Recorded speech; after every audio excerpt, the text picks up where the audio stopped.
네, 시청자 여러분 안녕하십니까. 주식상담 전화, 주상전화 어김없이 금요일에 돌아왔습니다. 오늘 금요일이지만 시장은 파란불을 켰습니다. 간밤에 미국 시장에서 기술주가 조금 밀리면서 우리 시장도 영향을 받았고요. 코스피는 4거래일 만에 반락해서 2,800포인트 아래로 내려온 상황이었습니다. 네, 맞습니다. 코스닥 지수 내에서도 1,200개 넘는 종목들이 하락세를 보여줬고요. 반도체부터 2차 전지까지 오늘 투심이 좀 안 좋았던 하루였습니다. 그만큼 종목 고민 있으신 분들 정말 많으실 것 같은데요. 저희한테 지금 바로 연락 주시면 됩니다. 전화번호 02-2000-4919번이고요. 문자 메시지 샵 2034로 고민되시는 종목명, 매수가, 비중 보내주시면 됩니다. 네, 그럼 저희 오늘은 두 분과 함께 다음 주 시장 대비 한번 해보도록 하겠습니다. 오늘 이 시간은 두 분과 함께 하도록 할게요. 이주호 본부장 그리고 이창원 PB 모셨습니다. 안녕하십니까? 네, 두 분과 다음 주 시장 이야기 좀 나눠보도록 하겠습니다. 본부장님께 여쭤볼게요. 사실 이번 주 마지막 거래일을 이렇게 좀 파란불로 마감을 하게 돼가지고 약간 다음 주 좀 걱정이 되긴 하는데 다음 주 좀 눈여겨볼 만한 이슈나 이벤트들이 있을까요? 지금 워낙 산발적으로 막 이슈들이 생겨나고 있어가지고요. 뭐 어떤 특정 이슈가 나올 것이다 예측하기는 좀 어렵고, 이제 오늘 상승이 나왔던 뭐 전력기기라던가 이런 쪽으로 수급이 집중된 곳에 다음 주에도 아마 계속적으로 집중되는 현상이 나오지 않을까 이렇게 생각하고 있습니다. 하지만 근데 수급이 계속적으로 지금 순환매가 빠르게 돌다 보니까 다음 주에는 뭐 특정 섹터가 이렇게 움직일 것이다 이렇게 예측하기에는 사실 좀 어렵지 않나 이렇게 생각하고 있고요. 다음 주에도 어쨌든 시장에서 지금 집중되고 있는 뭐 실적주라던가 아니면 정확하게 어떤 이슈가 나와서 움직이는 그런 쪽으로 계속적으로 수급이 집중되면서 순환매 장세가 계속 이어질 것이다 이렇게 예상을 하고 있습니다. 특히나 이제 어제 엔비디아가 3% 정도 조정을 받았는데 이 부분이 정말 국내 증시에 정말 크게 영향을 주지 않았나 오늘 그렇게 생각을 하고 있고, 거기서 겁먹은 수급들이 좀 다른 쪽으로 계속 이동해버리는 그런 현상이 나왔고, 정말 지금 이번 주에 개인 투자자분들께서 정말 많이 힘드셨지 않았을까 이렇게 생각을 하고 있고, 다음 주에도 이렇게 뭐 쏠림 현상은 계속적으로 이어질 것이다. 그렇기 때문에 지금 뭐 다음 주에 어떤 이슈가 나올까 이렇게 보시기보다는 지금 이슈가 나온 종목군들 중에서 다음 주까지 연속적으로 이어질 것이 있는가 이러한 부분에 대해서 좀 확인해 보시는 게 더 좋을 것이다 이렇게 생각을 하고 있고요. 어쨌든 오늘 미국 증시가 어떻게 될지 모르겠습니다만 만약에 반도체가 다시 한번 반등이 나오면서 상승이 나온다고 한다면 다음 주에는 또 반도체 쪽으로 수급이 이동될 가능성이 있고요. 그렇지 않고 만약에 오늘도 미국 증시 기술주 위주로 좀 조정을 받는다고 한다면 오늘처럼 계속적으로 수급이 빠르게 이동하는 그런 현상이 나타나지 않을까 이렇게 생각하고 있습니다. 네, 알겠습니다. 오늘 열린 미국 시장에서 엔비디아 추가 하락이 있을지 여부도 꼼꼼하게 체크를 해보셔야 될 것 같습니다. 네. 그럼 PB님께도 여쭤보도록 할게요. 오늘 뭐 외국인 기관 동반 매도가 참 거셌습니다. 다음 주 시장은 어떻게 좀 준비하는 게 좋을까요? 개인적으로 두 가지. 첫 번째로는 실적이 나오는, 두 번째로는 대형주 위주로 우리가 공략을 한번 해보자, 그런 이야기를 전해드리도록 하겠습니다. 우선은 1분기 기준으로 실적이 좋게 나온 기업과 좋지 않게 나온 기업들의 주가 흐름 매우 상이하다라고 하는 것을 우리가 알고 있습니다. 실적이 좋게 나온 기업들 섹터 기준으로 본다면 전선부터 시작을 해서 화장품, 음료, 또 식품, 그 모든 기업들의 주가는 대다수 좋았는데요. 1분기 기준으로 실적이 좋지 않았던 기업들의 주가는 꽤나 많이 밀리는 양상을 보였습니다. 그렇다면 당연히 실적이 나오는 종목들, 기대감보다는 실적이 직접적으로 나오는 기업들을 우리가 살펴보는 게 좋을 것 같고요. 대형주를 보자라고 했던 이유가 최근에 코스피가 우선은 직전 고점이 2779.40포인트를 돌파했습니다. 그리고 2800포인트도 매우 빠른 시일 내에 돌파를 했는데, 기적에 있는 것은 역시 삼성전자, SK하이닉스, 거기에 현대차와 기아와 같은 대형주였습니다. 올해 6월 초에 나온 리포트를 토대로 한번 살펴보게 되면 올 한 해 기준으로는 여전히 중형주와 소형주의 주가 상승률이 대형주보다는 높았으나 최근 들어서는 이제 이게 어느 정도 키 맞추기 되는 양상이 나올 것으로 보입니다. 중형주와 소형주가 소폭 주가 약세를 보이는 것, 그래서 코스닥이 지금 밀리는 것으로 보여지고요. 반면 대형주 위주로 움직임이 나오다 보니 코스피가 이렇게 잘 오르는 거라고 보여집니다. 결국 다음 주는 실적이 나오는 대형주 위주로 여러분들이 공략을 하는 게 그래도 투자에 따른 수익률 또 리스크 측면에서도 모두 좋은 전략이 되지 않을까, 그런 이야기 전해드리도록 하겠습니다. 네, 다음 주는 실적이 조금 개선이 되고 있는 대형주 위주로 조금 접근해보자라고 말씀해 주셨습니다. 잠시 뒤에 저희가 섹터 한번 여쭤보도록 할게요.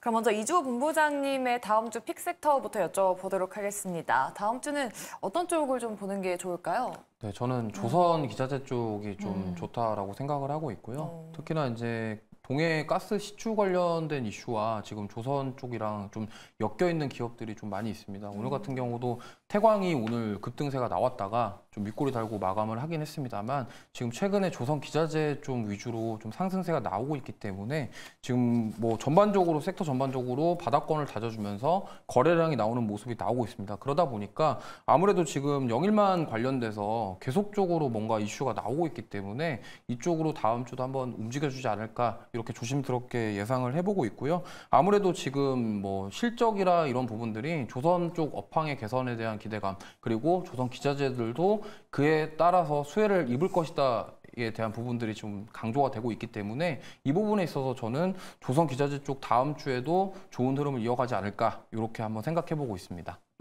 대왕고래 이 테마에 좀 편승해가지고 조선 기자재 쪽을 보고 계신다라고 말씀하셨어요. 그 안에서 좀 어떤 종목이 좀 눈에 띄세요? 네, 저는 오늘 뭐 성광밴드를 한번 말씀드리고 싶은데 오늘 태광이 사실 그 관이음수에 관련해가지고 네. 좀 급등이 나왔었어요. 네. 근데 성광밴드도 마찬가지로 오늘 좀 상승이 나왔는데 윗꼬리 달고 마감을 했습니다만 결국에는 지금 최근에 LNG선과 해양 플랜트 수주가 증가하는 부분들 그리고 이제 앞으로 체코 원전 수주할 때 이 관이음세 관련주들이 한 번쯤은 저는 시세가 나올 것이다 이렇게 보고 있거든요. 만약에 체코 원전 수주가 뭐 확정이 되지 않는다면 좀 실망 매물들이 나올 수 있겠지만 그 전까지는 기대감으로 상승이 나올 수 있다 이렇게 보고 있기 때문에 지금 어쨌든 성광밴드 같은 경우는 실적도 좋고요. 시총 대비해서 지금 매출이라던가 영업이익에 대한 부분, 그러니까 재무적인 상황이 탄탄하다. 그리고 저PBR 주고요. 1배가 안 되는 그런 저평가 기업이기 때문에 이러한 부분들 그리고 관이음세 같은 경우는 태광이랑 성광밴드 이 두 기업이 거의 우리나라에서 뭐 대장주로 꼽히고 있기 때문에 태광이 오늘 좀 강하게 올랐다가 윗꼬리 달고 빠졌는데 그거보다 거래량은 좀 적지만 그래도 후속 주자로 한번 시세가 나오지 않을까 이렇게 말씀을 드려보고 싶고요.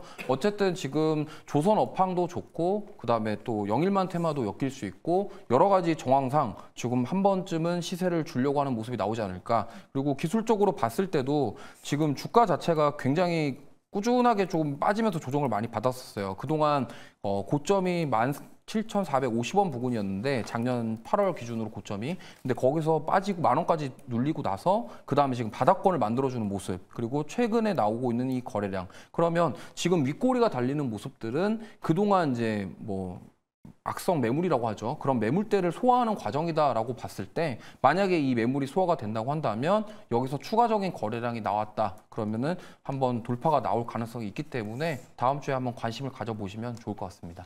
네, 알겠습니다. 오늘 기관의 수급도 굉장히 많이 들어왔습니다. 다음 주 시장에서 성광밴드 눈여겨보시면 좋을 것 같고요.